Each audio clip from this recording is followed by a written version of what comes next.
ce qu'on distille aujourd'hui comme information dans les médias est une information qui est, je dirais, truquée, qui est une information qui est biaisée, qui est une information qui est, je dirais, orientée. Je m'élève contre ce pouvoir mondialiste qui véritablement impose son idée mortifère derrière tout ça. Et je pense qu'aujourd'hui, il y a véritablement le modèle chinois communiste qui commence à rentrer progressivement, mais de façon très méthodique. Et c'est ça qui est assez pernicieux derrière tout cela. Richard Boutry, ancien présentateur de France Télévisions, constate que les informations actuelles sont truquées, biaisées et orientées pour contrôler le peuple. Il s'élève contre la mondialisation et le modèle communiste chinois qui est en train de s'infiltrer dans les pays occidentaux et de nuire à nos libertés. Bonjour Richard. Bonjour Ying. Bienvenue à l'émission Esprit français. Écoutez, merci beaucoup de m'inviter. Je suis très flatté parce que je sais que vous faites des scores d'audience qui sont très élevés et donc vraiment j'ai été appelé par votre assistante et j'ai été très touché. Merci à vous. Et tout d'abord, est-ce que vous pouvez vous présenter? Voilà, donc je m'appelle Richard Boutry. J'ai aujourd'hui 55 ans. J'ai un passé journalistique fort puisque j'ai présenté les journaux sur TV5 Monde et sur France Télévisions pendant très longtemps avant de devenir directeur de chaîne. Donc je suis, je pense, un journaliste crédible en France en la matière. Et j'ai décidé en fait tous les jours de me lancer dans ce que j'appelle la Minute Ricardo. En fait, c'est le nom de cette petite capsule qui est proposée jour après jour. Et cette minute a pour vocation de retracer les événements d'actualité vus sous un œil un peu différent de ce qui est présenté aujourd'hui sur les médias mainstream. C'est-à-dire que je fais une sorte d'éditorial sur tout ce qui se passe tous les jours avec ma vision à moi, ma vision journalistique, qui est singulièrement différente, Ying, de tout ce qui se passe ailleurs sur les chaînes de télévision. Hier, 9 décembre, YouTube a annoncé il y a un changement de politique au sujet de l'élection américaine. C'est-à-dire, ils vont supprimer tous les vidéos qui relèvent les fraudes massives électorales. Écoutez, au-delà de ça, alors effectivement, moi, ce qui se passe concrètement aux États-Unis, je le sais pas. Ce qui se passe sur YouTube, je le sais et je peux en parler en connaissance de cause. Donc là, en l'occurrence, c'est mon expérience personnelle qui prévaut. C'est vrai que moi, en tant que lanceur d'alerte, j'ai des vidéos effectivement qui font près d'1 million de vues sur mon site Facebook perso. Et donc, ça prouve quand même tout le courant fédérateur qui est derrière moi aujourd'hui. Et comme par hasard, sur YouTube, mes vidéos qui marchent le mieux sont blacklistées. Sur Facebook, mes vidéos qui marchent le mieux sont censurées. Sur LinkedIn, c'est pareil, mon compte a été bloqué pendant plusieurs semaines. C'est vrai que moi, aujourd'hui, j'ai tendance à m'élever contre, je dirais, toute cette folie ambiante qu'on ne contrôle pas. Je m'élève contre toutes ces inepties que l'on ne compte plus. Je m'élève contre ce diktat véritablement ambiant qui existe et qu'on n'aurait jamais pu imaginer encore il y a quelques semaines ou quelques mois. Je m'élève contre ce pouvoir mondialiste qui véritablement impose son idée mortifère derrière tout ça. Je m'élève contre toutes ces censures, Ying, dont vous parlez, pour le rétablissement, en revanche, de toutes ces libertés qui, aujourd'hui, on le voit jour après jour, nous sont véritablement volées. La liberté de respirer, la liberté de bouger, la liberté d'aller au restaurant, de s'amuser, de travailler librement. Aujourd'hui, vraiment, dans un pays comme le nôtre, le pays des droits de l'homme, on n'a quasiment plus aucune liberté. On est quasiment assigné à résidence. On est comme en prison avec un bracelet électronique. Et ça, c'est pas possible. C'est pas possible pour moi, mais c'est surtout pas possible aujourd'hui pour nos enfants qui sont les premiers à en partir et qui ne comprennent pas ce monde de folie dans lequel on est entré. Sans parler du vaccin dont on va sûrement parler dans un instant. D'après vous, pourquoi ils ont si peur? Qu'est-ce qu'ils veulent cacher? Je crois que c'est relativement simple. C'est que ils ont la volonté aujourd'hui de tout cloisonner, de tout verrouiller pour une seule et même fin, si vous voulez, un seul et même objectif, c'est faire passer cette fameuse vaccination. Donc tant que les gens ne seront pas vaccinés, eh bien, le cahier des charges qu'ils ont reçu, parce que, si vous voulez, pour moi, les hommes politiques aujourd'hui qui sont au pouvoir sont simplement des instruments, si vous voulez, aux mains de puissances peut-être supérieures derrière tout ça. Et ces hommes-là, ils ont reçu un cahier des charges, ils sont arrivés avec ce cahier des charges, avec des mesures à appliquées. Aujourd'hui, il faut les faire passer coûte que coûte, quoi qu'il arrive. Et voilà, je pense que l'information ne doit plus circuler, la contestation ne doit plus exister, et ce n'est que de la propagande en quelque sorte. Mhm. En fait, YouTube appartient du groupe Google. Le Big Tech et les groupes financiers et le gauchisme, il essaye de contrôler l'élection, utiliser des méthodes extrêmes pour contrôler. Et en fait, mais le peuple américain, il veut pas, comment dire, accepter, transformer les États-Unis en Chine communiste. Oui, on a vraiment cette impression, et c'est vrai que le modèle actuellement en Occident, on a l'impression que c'est vraiment la Chine qu'on a condamnée, la Chine qu'on a vraiment mis, je dirais, à l'échafaud. Bah, cette Chine-là aujourd'hui, cette Chine communiste dont vous parlez, ça semble être véritablement notre nouveau modèle en France. Alors aussi bien en termes de démocratie, je dirais, qu'en termes surtout de surveillance. Les méthodes aujourd'hui sont des méthodes vraiment hyper cadenassées et verrouillées. Et je pense qu'aujourd'hui, il y a véritablement le modèle chinois communiste qui commence à rentrer progressivement, mais de façon très méthodique. Et c'est ça qui est assez pernicieux derrière tout cela, c'est qu'on n'a pas senti le coup venir. Mais c'est vrai qu'aujourd'hui, nos libertés sont extrêmement limitées, comme vous le voyez. Et puis, le deuxième point que je voudrais aborder, c'est effectivement cette fausse information. Cette fausse information qui se démultiplie aujourd'hui. 85%, je crois exactement, des malades de la Covid ont porté un masque, beaucoup ou souvent, selon les derniers sondages qui sont sortis hier. Donc la question à se poser, c'est à quoi servent les masques, alors qu'aujourd'hui, effectivement, on nous fait une panoplie sur la nécessité de porter un masque en public. Pour les moins de 65 ans, et ça c'est pas moi qui le dis, c'est le CDC aux États-Unis, donc qui fait vraiment office de référence. Les personnes meurent quasiment moins de la Covid aujourd'hui que d'accidents de la route. C'est vrai aux États-Unis, c'est vrai au Canada, c'est vrai en France également et en Europe.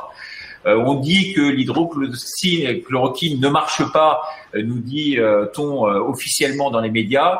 On sait très bien que de par le monde de la médecine et de tous les professeurs que l'on interroge ici et là, on sait que ça marche très bien et que tout ce qu'on distille aujourd'hui comme information dans les médias est une information qui est, je dirais, truquée, qui est une information qui est biaisée, qui est une information qui est, je dirais, orientée.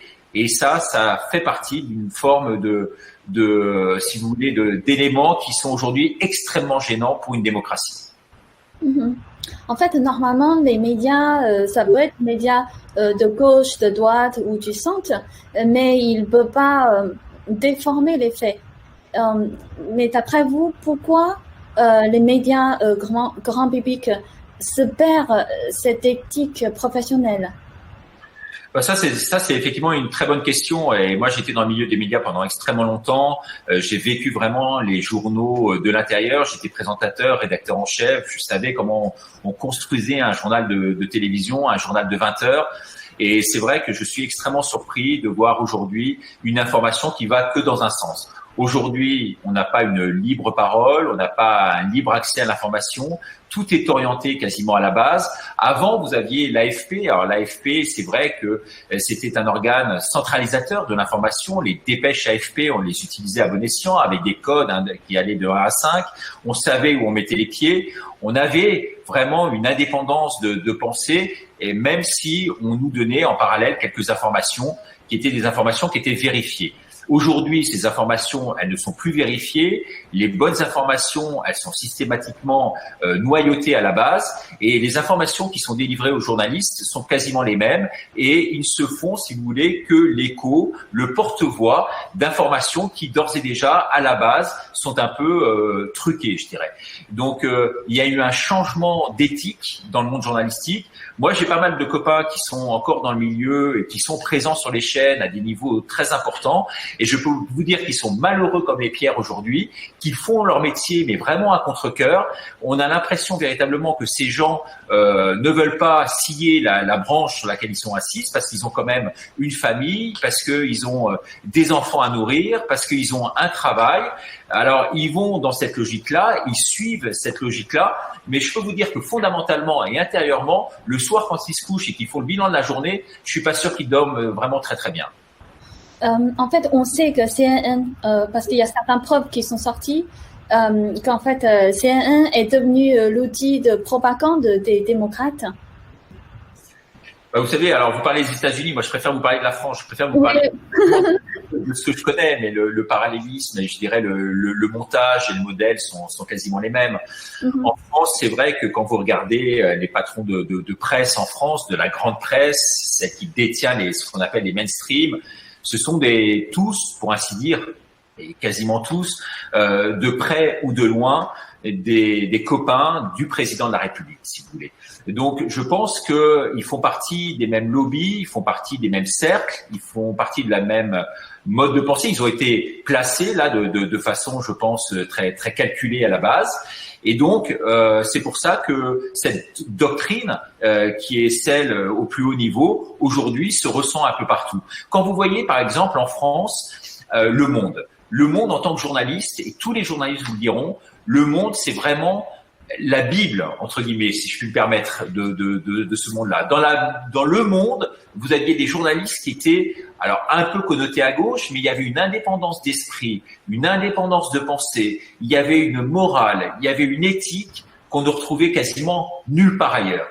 Et aujourd'hui, il faut savoir, vous savez par qui Ying est détenu Le Monde en France? Le Monde en France, le journal de référence, est détenu par Bill Gates. Je l'apprends. Et peu de gens le savent. Les journalistes du Monde aujourd'hui sont payés par Bill Gates et sa fondation.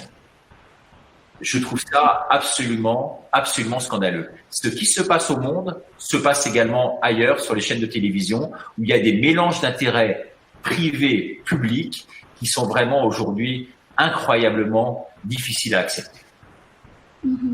C'est-à-dire, on peut dire la plupart des médias en France sont plutôt gauchistes, communistes ou socialistes? Alors, je ne sais pas si c'est en termes là qu'on peut maintenant parler, si vous voulez. Moi, ma véritable vision des choses aujourd'hui, mais que je partage, ce matin j'ai eu une réunion ici avec une quinzaine de personnes relativement importantes, on est d'accord là-dessus. La vision du monde, elle est plus gauche-droite. Aujourd'hui, la vision du monde, elle est souverainiste ou mondialiste et globaliste, si vous voulez. Et moi, je suis un véritable souverain de pensée, d'état d'esprit. Je veux que la Constitution en France redevienne souveraine, c'est-à-dire le droit du peuple. C'est au peuple de parler, au peuple d'élire et au peuple de décider. Aujourd'hui, c'est un microcosme qui décide à notre place. C'est un microcosme qui décide de la destinée mondiale et ça, on ne peut pas l'accepter. Est-ce qu'on peut dire la liberté d'expression et la liberté de presse sont en danger maintenant? Je le pense à travers tout ce qu'on vit, à travers tout ce qu'on voit, à travers la censure qu'on a abordée tout à l'heure, à travers les menaces, à travers les dernières lois qui sont tombées hier et qui sont des lois extrêmement dangereuses où le délit d'opinion maintenant en France est condamnable. Je ne sais pas si vous vous en rendez compte. C'est quelque chose de terrible, ce qui s'est passé véritablement hier à travers, je dirais, 3 décrets qui sont passés à l'Assemblée nationale. Un décret vient de passer, je vous le disais, vraiment sur les délais d'opinion. Le but, c'est de ficher les individus aujourd'hui pour préserver l'État. Alors, ce ne sont pas les individus, les terroristes, encore que, bien sûr que si, mais on va être fiché maintenant selon nos obédiences, nos opinions, si vous voulez, à la fois religieuses, philosophiques, politiques ou syndicales ou d'opposition. Et là, ils sont en train de mettre en place un arsenal de mesures de surveillance, de mesures aujourd'hui qu'on peut véritablement qualifier, sans exagération, de liberticide.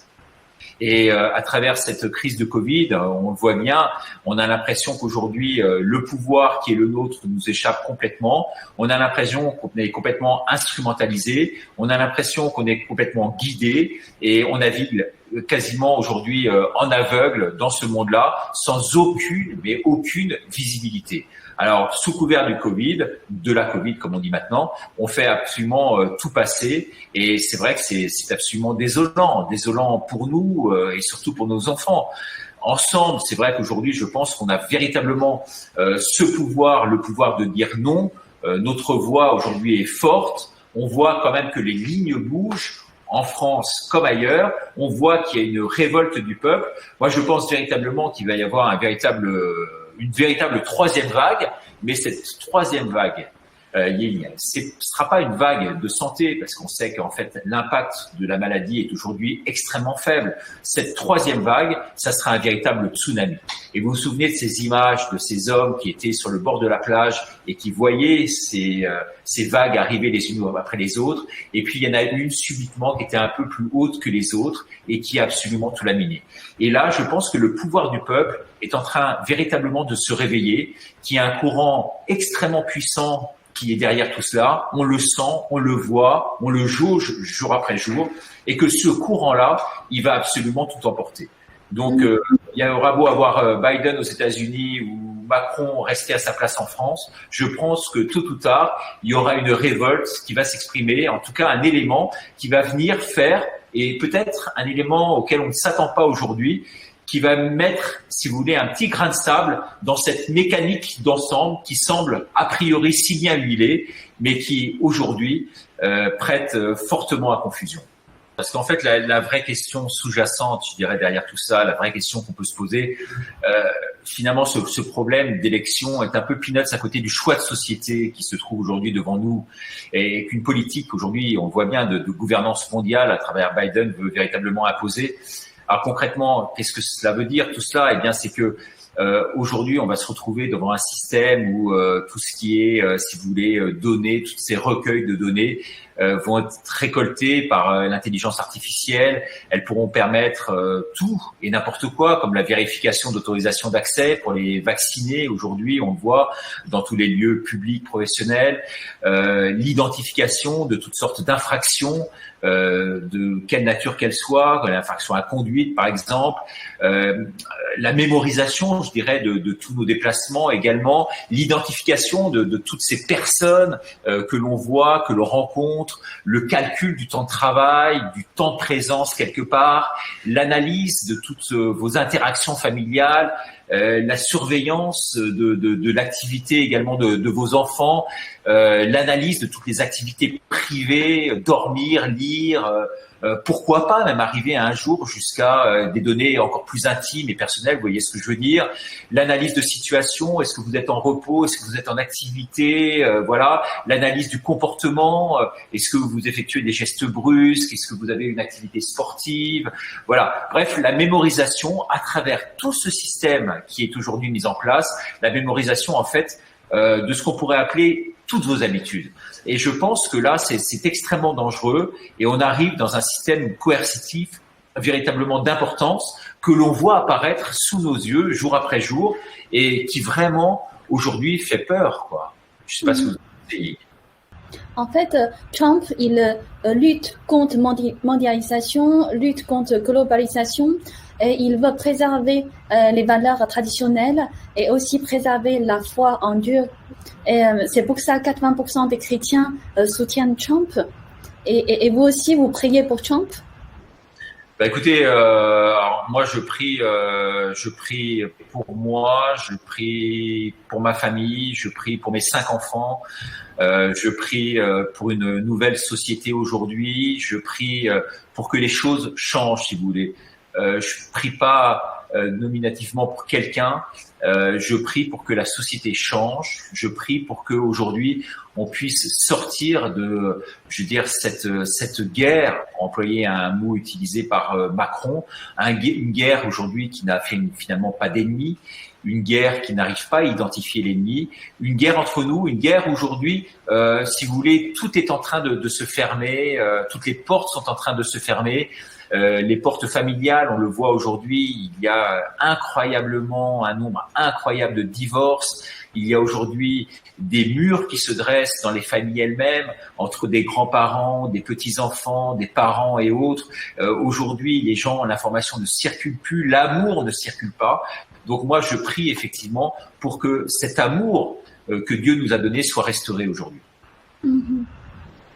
En fait, on voit ce qui se passe pour le moment, en tout cas aux États-Unis, ça ressemble en Chine. Parce que je vais vous faire un exemple, parce que moi, je suis d'origine chinoise. En Chine, le communiste, comment ils ont changé la civilisation chinoise, c'est-à-dire ils commencent par, d'abord, ils détruisent la croyance, ils détruisent la religion, ensuite, ils détruisent la culture. À travers la révolution culturelle. Une fois il n'y a plus de croyances, la moralité a chuté. Et du coup, les gens peuvent ils peuvent tout faire pour arriver au but. C'est-à-dire, ils peuvent faire n'importe quoi pour arriver au but. Et du coup, maintenant aux États-Unis, on voit les démocrates, c'est la même chose. C'est-à-dire, même au niveau de croyances à école, on ne peut plus lire la Bible à l'école. Les démocrates, ils peuvent mentir ouvertement. Tout ça, en fait, ça ressemble d'allemand. Je ne sais pas, qu'est-ce que vous pensez de ça? D'abord, je vous remercie infiniment pour nous livrer votre expérience personnelle, pour tout ce que vous avez pu voir, pour effectivement tout ce que vous décrivez là. Effectivement, on a, dans un premier temps, d'après ce que vous avez pu dire, effectivement tué la religion. C'est ce qu'on est en train de faire déjà depuis un certain temps en France. Cette religion qui n'existe plus. On tue également derrière toutes les valeurs qui en découlent. On crée une forme, non pas de laïcité, parce que moi je ne suis pas contre laïcité. Je suis contre le laïcisme ambiant, avec une sorte de nivellement général où en fait la religion aujourd'hui telle qu'elle est, aujourd'hui la France c'est quand même la fille aînée de l'Église, aujourd'hui cette religion catholique en France, chrétienne en règle générale, n'existe plus, n'a plus droit de citer quelque part en France. Vous parliez de la culture, j'ai reçu moi ce matin ici quelqu'un qui était très très haut placé au niveau de la culture, qui dit qu'ils s'en prennent, et on le voit du reste à travers les mesures prises aujourd'hui de coercition à la culture, et c'est pas pour rien. Donc effectivement, tout ce que vous nous dites sur la Chine est en train d'arriver quelques années plus tard, maintenant ici en France, et malheureusement on le vit effectivement au jour le jour. Avant on disait que tout ce qui venait des États-Unis arrivait en France 10 ans plus tard. Maintenant on le voit que tout ce qui se passe en Chine, se trame en Chine, existe en Chine, arrive ici. Je pense que la prochaine étape, vous la connaissez, eh bien ça va être sur l'iPhone, la nécessité de pouvoir se plugger pour aller faire ses courses, pour pouvoir prendre l'avion, pour pouvoir circuler, pour pouvoir rentrer dans les lieux publics. Et puis après, ça va être comme maintenant, je pense à Singapour aujourd'hui, où on le teste, un fameux bracelet électronique qui va permettre aussi de préserver ce qu'on appelle aujourd'hui les distances sociales. Mais derrière tout cela, c'est vraiment isoler les gens entre eux. Mais la France, comme la France, c'est un pays avec de grandes cultures, avec on a c'est le fondement de droits de l'homme, la déclaration, ça vient de la France. Qu'est-ce que vous pensez, les Français, on peut contribuer pour ce changement? Écoutez, en France, les Français, ils sont complètement sidérés. Vous voyez le mot sidéré, c'est une forme de sidération. Et je pense que le gouvernement aujourd'hui joue énormément là-dessus. Les Français, c'est comme s'ils avaient pris cette fameuse image du tsunami en pleine tête, quoi. Je veux dire, ils se retrouvent, ils sont complètement groggy, ils sont inertes. C'est un peuple de révoltés, le peuple français, un peuple qui a une mentalité de révolutionnaire. Aujourd'hui, il y a une forme d'acceptation. Donc, je dirais qu'aujourd'hui, il faut réveiller ce peuple. De lui faire prendre conscience des dangers, et nous c'est ce qu'on essaie de faire, vous comme moi, jour après jour, à travers toutes les vidéos que l'on fait mutuellement. Je salue derrière tout cela tous ces lanceurs d'alerte quand même extrêmement courageux qui montent au créneau et qui sensibilisent l'opinion publique à ce qui se passe aujourd'hui. Mais je pense que tôt ou tard quand même, au lieu de taper sur le gouvernement, au lieu de taper sur le président de la République, il faudrait taper aussi un peu sur les Français et sur cette population en tout cas qui accepte un peu trop facilement d'être prise au dépourvu et qui ne réagit pas, qui aujourd'hui est inerte et qui ne monte pas au créneau. Alors Dieu sait que compte tenu de ma foi, que vous avez rappelé tout à l'heure, je ne monte pas, moi je n'appelle pas vraiment à ce qui est du sang et j'appelle pas du tout à la révolution, bien au contraire, je suis vraiment dans l'esprit de Gandhi, de Luther King et de Jésus-Christ, c'est-à-dire que la révolution elle va se faire par elle-même, par la paix, mais il faut quand même qu'il y ait une prise de conscience collective et que les gens se bougent, que les gens n'acceptent pas de regarder les chaînes de télévision de façon classique, comme aux États-Unis on les appelle les couch potatoes. Ils sont devant leur écran, ils ingurgitent ces informations qu'on leur livre en masse. C'est vraiment de la propagande. Aujourd'hui, il doit y avoir de la part des Français un véritable discernement. Ils doivent aller chercher l'information. Je ne leur demande pas qu'ils nous écoutent, nous, religieusement, mais au moins qu'ils aillent chercher la vraie information là où elle est véritablement et non pas se faire influencer, comme ils le sont aujourd'hui, par ces chaînes de télévision qui n'ont qu'un son de cloche. Voici la question du jour. Nous cherchons un pays quasiment aussi peuplé que la France, pays démocratique et qui a réussi à contenir l'épidémie sans passer par un confinement généralisé. Je suis Corée du Sud. La Corée du Sud. Mais c'est écrit sur l'écran. Ah, c'est écrit sur l'écran. Oui. Moi, j'avais pas vu. Enfin, les cacher normalement sur l'écran. La Corée du Sud, donc article passionnant. Il fallait que ça arrive, publié dans le journal Le Monde. En Corée du Sud, la traque du virus. Le Monde nous explique donc comment ce pays de 52 millions d'habitants a réussi à limiter la propagation du coronavirus. Bilan, 549 morts en 10 mois. Rapporté à nos populations respectives, il y a eu 78 fois moins de morts en Corée du Sud qu'en France, le tout sans confinement. Restos et magasins sont ouverts en ce moment là-bas jusqu'à 21h. Alors comment est-ce possible? Notamment, regardez, grâce à ces deux personnes, Choi et Lim. Choi, l'épidémiologiste, Lim, responsable, écoutez bien, de la vidéosurveillance d'un des arrondissements de Séoul. Ces deux-là passent leur journée ensemble à traquer les cas suspects avec un degré de précision et d'intrusion assez fou. Prenons le cas d'un étudiant déclaré positif au Covid. Choi et Lim se rendent dans un des restaurants où il a mangé et ils scrutent tous les deux les images de vidéosurveillance. Qui lui tournait le dos? Qui lui faisait face dans la salle? À quelle distance?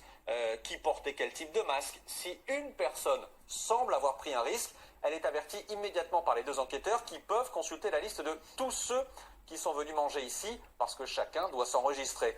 Et les Coréens ont donc pris l'habitude de recevoir depuis quelques mois ce type de SMS. Ce mardi, entre midi et 12h30, si vous étiez au restaurant John Frim dans le quartier de Wonyo, rue Baekbom, allez 87 numéro 32, si vous avez des symptômes, contactez le centre médical du district. Harold Thibault, le journaliste du Monde, raconte que cette traque n'est pas la seule arme des Sud-Coréens. Déploiement de tests massifs, discours cohérent depuis le début sur le port du masque, quatorzaine stricte à l'entrée du territoire coréen, le tout couplé à un isolement des malades. Est-ce que l'exemple coréen vous fait rêver, professeur Karine Lacombe? C'est ce dont rêverait tout épidémiologiste, que chaque citoyen soit traqué, pucé, traqué, et qu'on limite de façon importante sa vie privée, ses libertés individuelles. J'attends la suite de la phrase, je tremble un peu, mais allez-y. Non. Moi, personnellement, je pense que c'est très compliqué dans la société on a eu peur avec Bruno. D'accepter ce genre de contraintes. Et d'ailleurs, on a bien vu pourquoi est-ce que les logiciels qui pouvaient aider à tracer les personnes contacts n'ont pas eu de succès. C'est bien parce que chacun défend sa sphère privée et que la culture en France n'est pas du tout la même que la culture en Corée. Est-ce qu'on ne peut pas s'inspirer quand même de leur pratique d'isolement Oui, bien sûr, c'est ce qu'on aurait souhaité faire. Le problème, c'est que quand on a mis en place cette stratégie dépister, isoler, protéger, etc., en fait, l'épidémie était déjà bien trop importante en France, bien trop disséminée pour qu'elle ait un succès. On a oublié d'ailleurs les débats sur l'isolement. Il devait y avoir un débat, tout ça. Oui, il y a une proposition de loi qui doit toujours traîner du côté de l'Assemblée. Non, ça va revenir, ça. Mais ça va revenir au mois de janvier. Eh ben voilà, rendez-vous en janvier. C'est un peu tard quand même, parce que s'il y a la troisième vague qui arrive, comme nous l'indique le professeur... 10 000 cas par jour, vous dites, c'est pas non plus un drame absolu, sauf que c'est un drame pour beaucoup qui en payent les conséquences, c'est-à-dire notamment tous ceux qui vont rester fermés. Qui doivent rester fermés. De toute façon, je vais être très clair, tant qu'il n'y a pas une majorité des gens de plus de 65 ans qui se sont fait vacciner dans ce pays, il n'y a rien qui réouvrira. Il n'y a rien qui réouvrira parce qu'on est déjà sur un plateau et on n'a aucune marge de manœuvre. Donc comment vous voulez réouvrir quand vous n'avez aucune marge de manœuvre? Donc jusqu'à ce qu'il y ait une campagne massive des plus de 65 ans, et si les plus de 65 ans jouent le jeu, on ne réouvrira pas. Alors attendez, ce que vous dites, c'est que la date du 20 janvier... C'est impossible. Impossible. Et tout le monde le sait. Je sais même pas pourquoi on continue de faire semblant qu'on pense que le 20 janvier, on va être capable de rouvrir quoi que ce soit alors qu'on est sur un plateau. On ne peut pas se le permettre. Le 20 janvier, tous ceux qui attendent impatiemment la date du 20 janvier pour la réouverture notamment des bars, des restaurants et maintenant aussi des musées, des cinémas, des théâtres, en fait vous vous dites mais c'est une grande hypocrisie. En fait on sait déjà qu'on rouvrira pas. Mais tout le monde le sait. Il n'y a pas une personne qui va vous dire qu'on rouvrira en janvier, les yeux dans les yeux, quelque part, que ce soit des restaurants, des musées. C'est pas possible. On est sur un plateau et on veut pas réaugmenter. Donc à partir de ce moment-là, vous avez aucune marge de manœuvre. Qu'est-ce qui fait que vous allez réouvrir, que ce soit le 15 décembre ou le 20 janvier? Donc ça ne descendra pas. Tant qu'on n'a pas vacciné 80 à 90% de la population des gens qui vont en réanimation, c'est-à-dire les plus de 65 ans, c'est pas demain, Martin Blachier. C'est en février-mars. Et ensuite, le temps que ça soit fait, puisqu'il y a une deuxième injection au bout de 20 jours, ça veut dire qu'en réalité, si je suis votre raisonnement, restaurants et bars ne rouvriront qu'en avril. Sauf si on accepte une troisième vague. Ou alors on se dit, on laisse pendant un mois les bars et restaurants ouverts, et puis on accepte la troisième vague, on se reconfine derrière. Donc c'est les deux stratégies. Mais je pense pas que c'est ça qu'ils vont choisir, parce que je pense pas qu'ils vont saturer exprès les services de réanimation, et je pense pas qu'ils arriveront à l'assumer par rapport aux soignants, donc ils ne pourront pas rouvrir. Martin Blachier, est-ce que cette vaccination, si elle est aussi cruciale, au-delà de 65 ans, elle doit être obligatoire? Moi, je pense qu'elle pourrait être obligatoire pour les plus de 65 ans. Je vais vous dire pourquoi. Pour une personne de plus de 65 ans qui refusera de se vacciner, c'est 4 personnes entre 45 et 65 ans qu'il faudra vacciner. En fait, c'est lié aux probabilités d'aller en réanimation. Pourquoi? Parce que le but de vacciner, c'est d'éviter qu'il y ait des gens qui aillent en réanimation. Et les gens qui vont en réanimation, c'est les gens de plus de 65 ans. L'immunité collective par le vaccin, on n'est même pas sûr qu'on puisse l'atteindre parce qu'on ne sait même pas si ce vaccin protège contre le portage du virus. Et en plus, il faudrait vacciner beaucoup trop de monde. Donc, si on vaccine en obligatoire au-dessus de 65 ans, ça veut dire qu'on peut reprendre la vie normale. S'il y a au moins un tiers des plus de 65 ans qui refusent de se vacciner, ça suffit pour encombrer les services de réanimation. Donc vous ne pouvez pas ouvrir le pays. Et en plus, le nombre de personnes plus jeunes que vous allez devoir vacciner pour compenser ces plus de 65 ans qui ne sont pas vaccinés, je vous dis, c'est un rapport de 1 à 4. Donc je pense que se poser la question de rendre obligatoire le vaccin au-delà de 65 ans, c'est un vrai débat public. On a refusé de confiner les plus de 65 ans. On pourrait peut-être leur demander de se vacciner parce que c'est un effort collectif. On a déjà fait beaucoup d'efforts pour eux. Je pense qu'ils pourraient faire l'effort de se vacciner avec des vaccins qui, pour l'instant, sont pas loin de la perfection. Je rappelle 100% d'efficacité, quasiment pas d'événements indésirables, un suivi de 3 mois. Bon, je pense que c'est déjà suffisant pour commencer à se poser la question de rendre obligatoire la vaccination. Martin Blachier, on peut le dire, vous y allez franco là, avec cette évidence que vous nous dites. En tout cas, pour vous, c'est une évidence et vous dites que ça l'est sans doute aussi pour les politiques aujourd'hui, malgré ce qu'on nous dit. Le 20 janvier, vous n'imaginez pas que l'on soit redescendu sous la barre des 5000 nouveaux cas et donc vous n'imaginez pas qu'on puisse rouvrir. Et nous allons parler de la Chine, parce que la Chine, elle y va. Selon un essayiste, la Troisième Guerre mondiale a commencé et la Chine l'a déclenchée. En tout cas, elle y a contribué. On va en parler avec des faits, avec beaucoup de faits. On va aussi parler de la liberté d'expression. Savez-vous que la France est 34e au palmarès mondial de la liberté d'expression? C'est quand même un peu embêtant. Et puis on va recevoir un préfet de la République, Didier Lesky, qui parle du grand dérangement, l'immigration en face. Un préfet, un directeur, effectivement, d'organisations, d'associations, d'instituts. Il dit des choses très précises, très fortes et en fait objectifs, sans hystérisation d'un côté comme d'un autre. À tout de suite. Ici Sud Radio. Les Français parlent au français. Les carottes sont cuites. Les carottes sont cuites. Nuit de Chine, nuit câline, nuit d'amour, non, on n'en est plus du tout là. La Chine, eh bien, on l'a dit, l'unipolarité, les États-Unis, hyperpuissance, ils sont plus tout seuls. Et il y a aujourd'hui effectivement la Chine. Et la Chine, d'après un essayiste qui a écrit 2 livres passionnants là-dessus, la Chine a déclenché la Troisième Guerre mondiale. Et elle est partout. On va en parler tout de suite. Sud Radio Berkov dans tous ses états. Le fait du jour.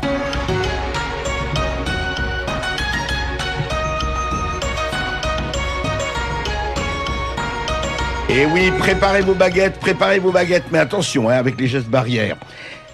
Écoutez, j'ai reçu en même temps deux informations tout à fait intéressantes, deux informations et surtout un livre en 2 tomes. D'abord, le Daily Mail, un document explosif dont ont fait écho plusieurs médias anglais, dont le Mail on Sunday, le Daily Mail du 17 décembre dernier.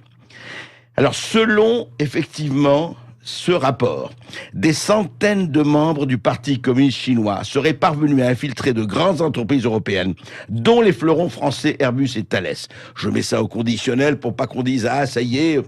Mais quand même, une base de données de près de 2 millions de membres enregistrés au parti, donc membres du Parti communiste chinois, révélerait comment Pékin étend son influence malveillante, entre guillemets, dans le territoire, que ce soit dans les banques, des groupes pharmaceutiques ou des entreprises de défense. Mais pire encore, selon le Daily Mail, les membres du PC chinois, qui ont toujours juré fidélité à leur parti, bien sûr, seraient parvenus à obtenir des postes dans des consulats. Alors, voilà, ils disent qu'il y a absolument 79 000 branches dans le fichier. Et en même temps, j'ai reçu de Jean Robin un livre 2 tomes sur la 3e guerre mondiale. Et je voudrais lire, effectivement, La prière d'insérer de Jean Robin. Je connais Jean Robin depuis longtemps. C'est quelqu'un qui enquête, c'est quelqu'un qui fait son métier d'enquêteur et qui ne raconte pas des choses en l'air. En 2 mots, je vous la résume. En mars 2020, avec la crise sanitaire mondiale et les desseins clairement militaires de la Chine communiste contre le reste du monde en général, et l'Occident en particulier, j'ai décidé de me lancer dans une analyse sans concession de cette crise mondiale. Et il ajoute, le 2 avril 2020, je réalisais une vidéo intitulée « La Chine a déclenché la 3e guerre mondiale ». On va lui en parler. Et il ajoute à la prière d'insérer du tome 2. Il dit ceci, donc le premier tome couvre d'avril à juin 2020, les vidéos qu'a réalisé Jean Robin, et ensuite de juin à octobre 2020. Et il dit ceci, dans l'actualité, nous sommes maintenant début octobre 2020, c'est la fin de son livre, et donc il y a 1 mois et demi. Nous savons que les États-Unis n'ont pas attaqué la Chine communiste pour cette attaque qu'elle lui impute pourtant clairement. Le Pearl Harbor dont parlait Donald Trump. Cela ne signifie pas pour autant que le monde n'est pas au beau milieu d'une guerre mondiale. Au contraire, la guerre hors limite menée par les 2 camps n'a jamais été aussi intense. Et il dit, voilà, il se penche sur les aspects divers, et il dit ceci. C'est écrit fin octobre, début novembre. Les élections américaines s'avéreront décisives pour le sort du monde.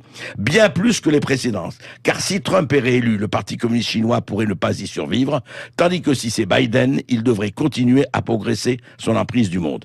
Jean Robin, bonjour. Bonjour André Berkoff. Bonjour. Alors Jean Robin, expliquez-nous, vous avez vu aussi le rapport du Daily Mail et surtout votre livre qui est effectivement bourré, les 2 tomes bourrés d'informations, des cercles Confucius au cercle d'influence. Alors d'abord, comprenez, effectivement, la Chine a vraiment conquis, je dirais, des territoires. Quand je dis territoires, évidemment pas militairement, c'est une autre guerre. C'est quoi? Comment décrire cette stratégie chinoise, cette emprise de la Chine dans divers pays du monde, sinon le monde entier?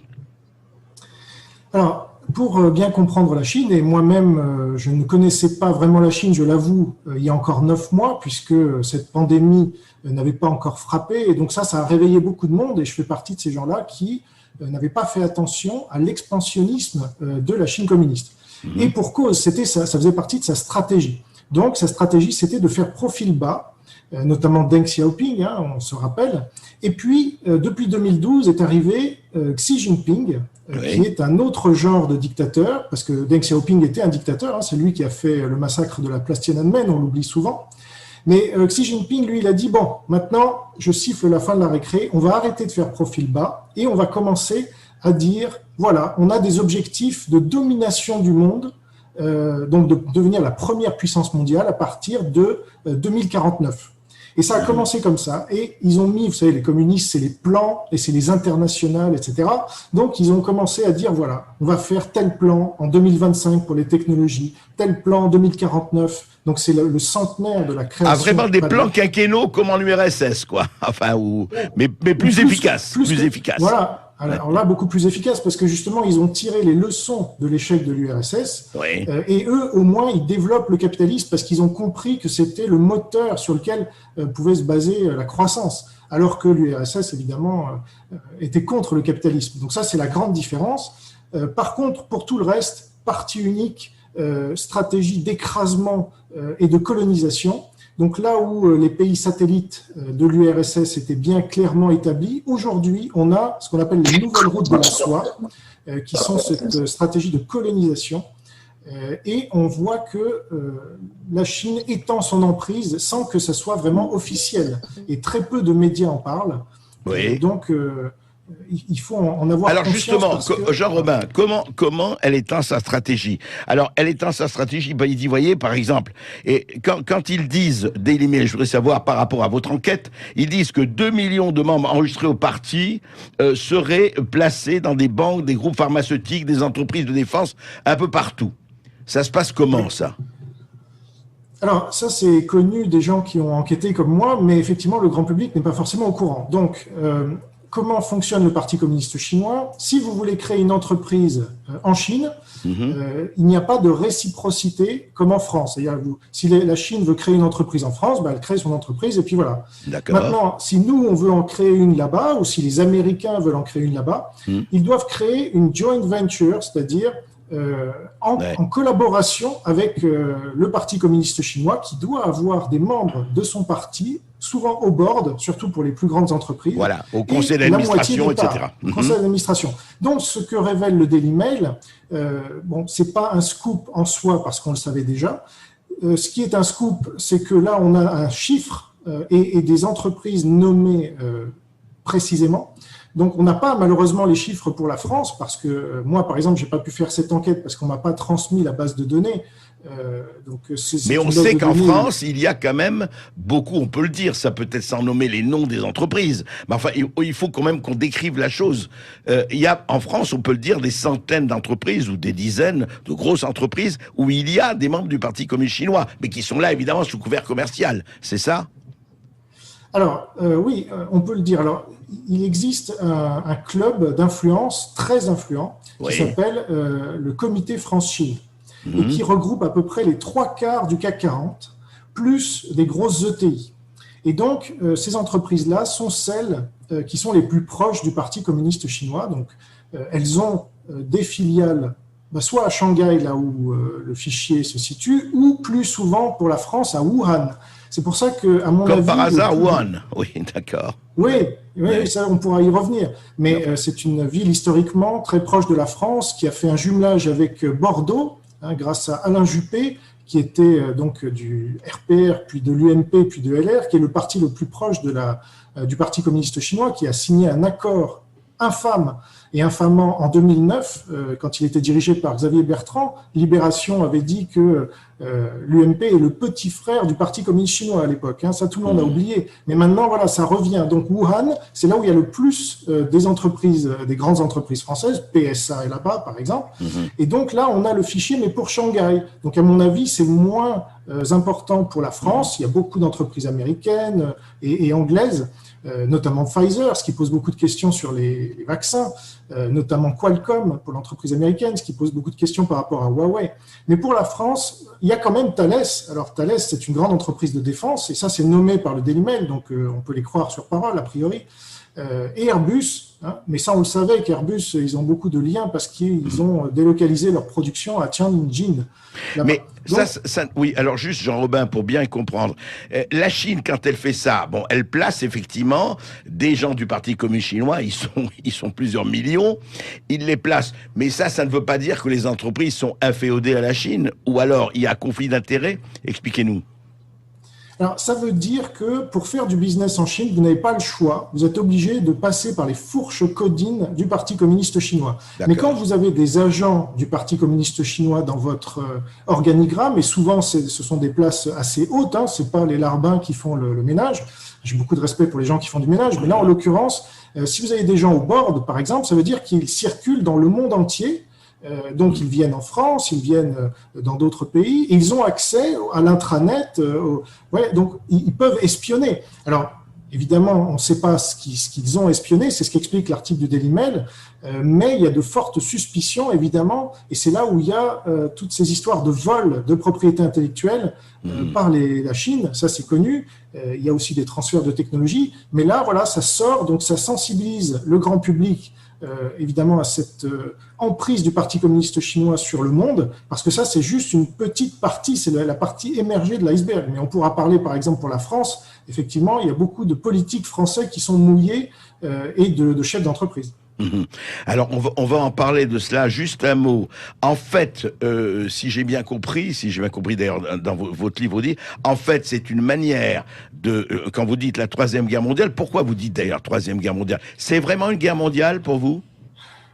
Alors, déjà, on est sous couvre-feu. Hein. Même ici, moi, je suis en Polynésie, là, mais même nous, on est en couvre-feu. Donc, le couvre-feu, généralement, ça va pas très bien. Et puis, le confinement, c'est quelque chose qu'on n'a même pas vu pendant l'occupation. Donc, c'est quelque chose, on s'habitue parce qu'on s'habitue à tout, finalement. Hein. C'est ce qu'on appelle l'hypostasie. Mais je parle de la Chine par rapport, là, évidemment, vous parlez du Covid, de la Covid, mais par rapport à la Chine, vous dites que cette stratégie offensive de la Chine consiste à dire, on n'envoie pas nos armées, hein, c'est pas les Allemands, c'est pas les Italiens, c'est pas les Américains, mais on envoie nos membres du parti très bien formés et on va piller toutes vos technologies et autres. Et puis, vos politiques aussi, etc. C'est un peu ça. C'est ça, c'est une stratégie qui exploite toutes les possibilités en dehors du militaire. Parce que la Chine sait très bien que si elle veut prendre la tête, disons, du nouvel ordre mondial, hein, comme George Soros l'a lui-même souhaité en 2009 dans le Financial Times, c'est une des multiples sources que je rappelle dans mon livre, c'est important à savoir, eh bien, la Chine ne pourra pas le faire militairement. Donc, elle utilise tous les autres moyens. Et c'est ce qu'on appelle la guerre hors limite, parce que c'est un livre qui a été écrit par 2 colonels de l'armée de l'air chinoise, en 1999, qui ont explicité leur stratégie, tout comme Hitler avait explicité la sienne dans Mein Kampf, là le parallèle tient, et donc on n'a pas cru Hitler, et là, malheureusement, on ne croit pas ces 2 colonels qui sont devenus maintenant généraux, à la retraite, mais ils expliquent que on peut utiliser par exemple l'économie, la technologie, ils parlent de la guerre bactériologique aussi, ils ont tout un chapitre sur Ben Laden, donc ils voient bien qu'on a basculé, on n'est plus dans un monde, mais on reste dans la surprise. Hitler avait surpris tout le monde en faisant sa blitzkrieg. Et bien là, au lieu d'envoyer des tanks, on a envoyé un virus. Et ça, c'est ma thèse, et je pense qu'il y a toutes les preuves pour le dire. Oui, ça, on va voir, ça, c'est encore une thèse, c'est vrai. Alors, on va vous traiter de complotiste, mon cher Jean-Robin. Oui, parce que personne ne connaît vraiment le sujet. Mais je parle même pas de la thèse du laboratoire. Il n'y a pas besoin, en fait, de parler de la thèse du laboratoire. On peut en parler, en effet, mais il n'y a pas vraiment suffisamment de preuves. Et en dehors de cette thèse-là, il y a toutes les preuves, par contre, que la Chine a tout fait pour faire diffuser ce virus sur le reste du monde. Alors écoutez, on va en reparler après cette petite pause. À tout de suite, restez avec nous. Allez, on reste avec Jean Robin, donc journaliste indépendant qui a publié des livres, justement, ces chroniques de la Troisième Guerre mondiale concernant l'infiltration du Parti communiste chinois. Eh bien, vous aussi, vous pouvez réagir à ce sujet en nous appelant au 0826 300 300. À tout de suite. Ici Sud Radio. Les Français parlent au français. Je n'aime pas la blanquette de veau. Je n'aime pas la blanquette de veau. Sud Radio Berkov dans tous ses états. Oui, nous sommes toujours, on est loin de la Polynésie française. Jean Robin y est, cet heureux vénard. Et nous parlons effectivement de la Chine. Jean Robin, je voudrais pas trop m'apesantir sur ces histoires où je vous laisse la responsabilité, que la Chine a peut-être répandu le virus. En tout cas, il a fait silence sur le virus pendant 1 ou 2 mois, ça on le sait. Mais je voudrais surtout revenir à ça, parce que ça passionne effectivement nos auditeurs. Cette espèce de manière, et vous le dites effectivement dans votre livre, et vous donnez beaucoup d'exemples, les serres Confucius, etc., etc. C'est-à-dire, ça se passe en fait sur tous les niveaux, éducationnel, économique, politique. Est-ce que aussi ils sont, je dirais, grands dispensateurs d'argent? Est-ce que l'argent, directement joue un grand rôle? Oui, évidemment. Alors, je précise que, donc là, on n'a pas beaucoup de temps, mais ceux qui veulent creuser pour cette histoire de source du virus, je les renvoie à mes livres et à mes vidéos. J'ai fait beaucoup de vidéos, j'en suis à 120, donc ils peuvent vérifier ça. Mais absolument, on dira d'ailleurs comment procurer vos bouquins aussi. Mais revenons à la pénétration chinoise mondiale. Alors, en France, malheureusement, elle est moi, j'appelle ça la collaboration, parce que ça va vraiment loin. Donc, effectivement, les domaines sont innombrables. Du niveau local au niveau régional, national et international, vous avez des transferts de technologie. Donc il y a l'aspect technologique, bactériologique, donc avec le laboratoire P4 de Wuhan, ça c'est quand même les Français qui ont donné ça clé en main, et ça permet de faire des armes bactériologiques, hein, c'est fait pour ça, entre autres. Vous avez l'aspect aéronautique, on a parlé d'Airbus, l'aspect ferroviaire, l'aspect économique, hein, on a parlé de toutes ces entreprises, l'aspect juridique, puisqu'on aide, nos notaires et nos avocats aident les Chinois à rédiger le code civil là, qui va être mis en œuvre en janvier prochain. Donc c'est quand même la plus grande dictature au monde. Le code civil, ça veut dire le code civil. Le code civil chinois. Ah oui, nous aidons, oui, d'accord. D'accord. Qui sera mis en place en janvier. Et donc ce sont des Français, principalement, il y a aussi des Allemands, qui ont aidé les Chinois à rédiger ce code civil qui justifiera de mettre les gens dans des camps de concentration par millions, hein, comme les Ouïghours, de prélever de force des organes sur les prisonniers notamment, de persécuter les chrétiens, les Falun Gong, etc. Tout ça dure depuis 20 ans. Et donc notre pays, au plus haut niveau, collabore avec la Chine communiste. Et ça, c'est quand même très grave. Notamment, alors je peux citer pour moi la quintessence de cette collaboration, c'est Olivier Véran, parce que figurez-vous que ce monsieur que personne ne connaissait il y a encore quelques mois est arrivé à un poste ultra stratégique par rapport à donc une pandémie venant de Chine. Lui-même fait partie de 2 clubs d'influence très importants, donc qui sont la France China Foundation. Tout ça est public, hein, les gens pourront. Donc les Chinois ont copié sur la French American Foundation, et donc Olivier Véran est ce qu'on appelle un young leader, mais young leader de la Chine. Voilà. Bon, et il fait aussi partie du Paris Shanghai Club, et tout ça est public, et donc il représente, selon moi, beaucoup plus les intérêts chinois que les intérêts français. Oui, mais ça, alors juste, Jean-Robin, vous n'allez pas, parce qu'on peut faire partie des Young Leaders, on peut faire partie du Paris Shanghai, etc., sans être inféodé à la Chine. Vous dites non. C'est pas possible, parce que on peut avoir, vous savez très bien, il y a des clubs d'amitié, etc., un peu partout. Est-ce que ça veut dire que les Français qui sont dedans épousent les intérêts du pays adverse? Alors, ça peut arriver, mais c'est pas quand même la règle. Eh bien, il faut voir qui d'autre il y a dans ces clubs. Et donc, dans la French American Foundation, dans la France China Foundation, pardon, oui. Vous avez Raffarin, qui est le parrain des collabos avec la Chine communiste. Il faut un moment, il faut dire les mots. Donc Raffarin est celui qui a le plus collaboré avec la Chine communiste depuis 25 ans. Après, il a été nommé Premier ministre par Chirac, ce qui a officialisé tout ça. Et depuis, vous avez des instituts Confucius, en veux-tu, en voilà. On en est à plus de 20. Et puis, c'est le confinement. Pour moi, le signe qu'un pays collabore avec la Chine communiste, c'est qu'il met en place le confinement à la chinoise. Alors certains, comme M. Delfrécy, va dire non, nous, notre modèle, c'est pas la Chine, c'est totalitaire. Notre modèle, c'est l'Italie. Ça, c'est ce qu'il a déclaré. Sauf que l'Italie, son modèle, c'est la Chine. Donc au bout d'un moment, on en arrive à copier la Chine. Et le monde est en train de devenir comme la Chine. C'est quand même dérangeant parce que c'est un régime totalitaire. La sinisation du monde.